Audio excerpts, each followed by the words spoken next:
इकडे महायुतीचे उमेदवार संजय मंडलिक यांना निवडून देण्यासाठी लीड देणाऱ्या 2 तालुक्यांना 5 कोटी रुपये देणार असल्याची घोषणा भाजपचे खासदार धनंजय महाडिक यांनी केली। चंदगडमधील प्रचार सभेमध्ये त्यांनी ही घोषणा केलेली आहे। दरम्यान महाडिकांच्या घोषणेवरती ठाकरे गटाचे खासदार संजय राऊत यांनी टीका केली। अमित शहाची दखल निवडणूक आयोगाने घ्यावी असंही संजय राऊत यांनी म्हटलंय।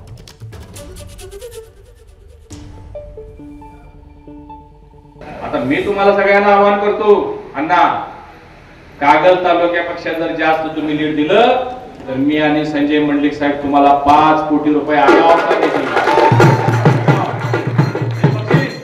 आता शर्यत लागली बघा, लावूया नव्हे शर्यत लागली जास्त नाही। मी आणि संजय मंडलिक दोघं जबाबदार ना, मला धरची लागते त्यांना निवडून द्यावं लागेल, तुम्हाला त्या तेवढं लीड द्यावं लागेल। आम्ही दोघं 2.5 कोटी देऊ, काय अडचण नाही। माझी बी निधी भरपूर आहे, आमचं सरकार आहे, तुमचं सरकार आहे।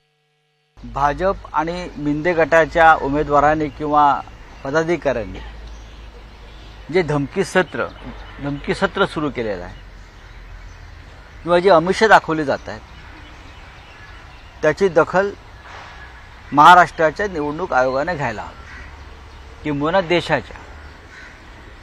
तुम्ही आमिष दाखवता 5-5 कोटीचा निधी देण्यासंदर्भात, तुम्ही सरपंचांना धमक्या देताय।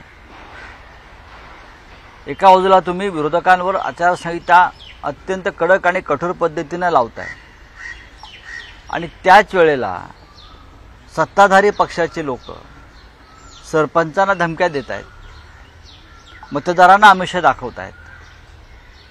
हे चित्र लोकशाहीसाठी मारक आहे। एबीपी माझा, उघडा डोळे बघा नीट।